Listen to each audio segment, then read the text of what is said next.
ನಮಸ್ಕಾರ ಸ್ನೇಹಿತರೆ, T two live ಚಾನೆಲ್ಗೆ ಆತ್ಮೀಯವಾದ ಸ್ವಾಗತ. ಸ್ನೇಹಿತರೆ, ಈ ವಿಡಿಯೋನ ಕೊನೆ ತನಕ ನೋಡಿ, ಹಾಗೆ ಹೊಸ ವಿಡಿಯೋದ ಅಪ್ಡೇಟ್ಗಾಗಿ ನನ್ನ ಚಾನಲನ್ನು ಸಬ್ಸ್ಕ್ರೈಬ್ ಮಾಡಿ ನನಗೆ ಸಪೋರ್ಟ್ ಮಾಡಿ. ಸ್ನೇಹಿತರೆ, ಟಿವಿ ಲೋಕದ ಅತಿ ದೊಡ್ಡ reality show Bigg Boss season 11ಕ್ಕೆ ದಿನಗಣನೆ ಶುರುವಾಗಿದೆ. ಅಂತೂ ಇಂತೂ ಪ್ರೇಕ್ಷಕರ ಕುತೂಹಲಕ್ಕೆ ತೆರೆ ಬಿದ್ದಿದೆ. ಕಿಚ್ಚ ಸುದೀಪ್ ಅವರು ಮಾಸ್ ಡೈಲಾಗ್ ಹೊಡೆದ ನಯಾ ಬಿಗ್ ಬಾಸ್ ಪ್ರೋಮೋ ಒಂದು ರಿಲೀಸ್ ಆಗಿದೆ. ಸುದೀಪ್ ಅವರು ಬಿಗ್ ಬಾಸ್ ಪ್ರೋಮೋದಲ್ಲಿ ಹೊಸ ಲುಕ್ನಲ್ಲಿ ಕಾಣಿಸಿಕೊಂಡಿದ್ದಾರೆ. 10 ವರ್ಷದಿಂದ ಒಂದು ಲೆಕ್ಕ, ಈಗಿಂದ ಬೇರೆನೇ ಲೆಕ್ಕ, ಇದು ಹೊಸ ಅಧ್ಯಾಯ ಎಂದು ಸುದೀಪ್ ಮಾಸ್ ಡೈಲಾಗ್ ಹೊಡೆದಿದ್ದಾರೆ. ಸೆಪ್ಟೆಂಬರ್ 29ರಿಂದ ಬಿಗ್ ಬಾಸ್ ಶೋ ಶುರುವಾಗಲಿದೆ ಎಂದು ಕಲರ್ಸ್ ಕನ್ನಡ ವಾಹಿನಿ ತಿಳಿಸಿದೆ. ಈ ಮೂಲಕ ನಿರೂಪಕ ಬದಲಾಗ್ತಾರೆ ಎಂಬ ಸುದ್ದಿಗೆ ಬ್ರೇಕ್ ಬಿದ್ದಿದೆ. ದೊಡ್ಮನೆ ಆಟಕ್ಕೆ ಮುಹೂರ್ತ ಫಿಕ್ಸ್ ಆಗಿದೆ. ಹಾಗಾದ್ರೆ ಯಾರೆಲ್ಲ ತಾರೆಯರು ಸ್ಪರ್ಧಿಗಳಾಗಿ ಬರಲಿದ್ದಾರೆ ಕಾಯಬೇಕಿದೆ. ಇಷ್ಟು ವರ್ಷಗಳ ಕಾಲ ಸುದೀಪ್ ಅವರು ಯಶಸ್ವಿಯಾಗಿ ಬಿಗ್ ಬಾಸ್ ಕಾರ್ಯಕ್ರಮವನ್ನು ನಡೆಸಿಕೊಟ್ಟಿದ್ದಾರೆ. ಅವರಿಂದಾಗಿ ಎಲ್ಲ 10 ಸೀಸನ್ಗಳಿಗೆ ಸ್ಟಾರ್ ಮೆರುಗು ಸಿಕ್ಕಿತ್ತು. ಈಗ ಸಡನ್ ಆಗಿ ಬೇರೆ ಆಂಕರ್ ಬರುತ್ತಾರೆ ಎಂದರೆ ಅಭಿಮಾನಿಗಳು ಅದನ್ನು ಸ್ವೀಕರಿಸುವುದು ಕಷ್ಟ. ಹಾಗಿದ್ದರೂ ಕೂಡ ಕೆಲವು ಅನುಮಾನಗಳು ಹುಟ್ಟಿಕೊಂಡಿದ್ದವು.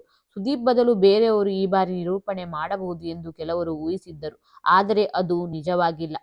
ಗಿಚ್ಚಿಗಿಲಿಗಿಲಿ 3 ಗ್ರ್ಯಾಂಡ್ ಫಿನಾಲೆ ಸಂಚಿಕೆಯ ನಡುವೆ ಬಿಗ್ ಬಾಸ್ ಕನ್ನಡ ಸೀಸನ್ 11ರ ಹೊಸ ಪ್ರೋಮೋ ಬಿತ್ತರ ಆಗಿದೆ.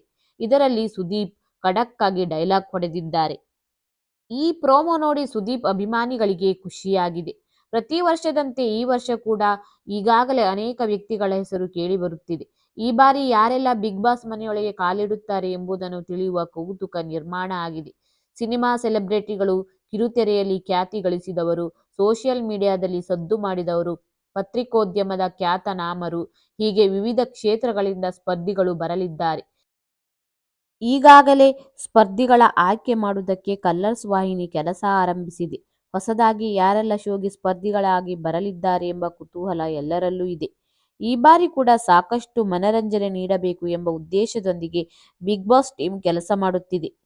ಇನ್ನು ಬಿಗ್ ಬಾಸ್ ಕನ್ನಡ ಸೀಸನ್ 11ಕ್ಕೆ ಸ್ಥಳಾವಕಾಶ ಮಾಡಿಕೊಡುವ ಅನಿವಾರ್ಯತೆಯಿಂದ ಕಲರ್ಸ್ ಕನ್ನಡದ 2 ಸೀರಿಯಲ್ಗಳು ಕೊನೆಗೊಳ್ಳಲಿವೆ. ಅಂತರಪಟ ಮತ್ತು ಕೆಂಡಸಂಪಿಗೆ ಸೀರಿಯಲ್ಗಳು ಮುಕ್ತಾಯಗೊಳ್ಳಲಿವೆ ಎಂದು ವರದಿಗಳು ತಿಳಿಸಿವೆ. ಅಂತರಪಟ ಸೀರಿಯಲ್ ಕಳೆದ ವರ್ಷದಿಂದ ಉತ್ತಮವಾಗಿ ಪ್ರಸಾರವಾಗುತ್ತಿದೆ. ಆದರೆ TRP ಅಥವಾ ಇತರೆ ಮಾನದಂಡಗಳ ಆಧಾರದಲ್ಲಿ ಈ ಸೀರಿಯಲ್ ಕತೆ ಮುಕ್ತಾಯಗೊಳಿಸಲಾಗುತ್ತಿದೆ. ಈಗಾಗಲೇ ಕೆಂಡಸಂಪಿಗೆ ಸೀರಿಯಲ್ ಕೊನೆಯ ಹಂತಕ್ಕೆ ಬಂದಿದೆ. 2 ವರ್ಷದಿಂದ ಪ್ರಸಾರವಾಗುತ್ತಿರುವ ಈ ಸೀರಿಯಲ್ ಸದ್ಯದಲ್ಲಿಯೇ ಎಂಡ್ ಆಗಲಿದೆ. ಸೆಪ್ಟೆಂಬರ್ 29ರಿಂದ ಬಿಗ್ ಬಾಸ್ ಕನ್ನಡ ಸೀಸನ್ 11ರ ಕಾರ್ಯಕ್ರಮವನ್ನು ಕಲರ್ಸ್ ಕನ್ನಡ ಟಿವಿ ಚಾನೆಲ್ ಅಥವಾ ಜಿಯೋ ಸಿನಿಮಾ ಆ್ಯಪ್ನಲ್ಲಿ ವೀಕ್ಷಿಸಬಹುದು.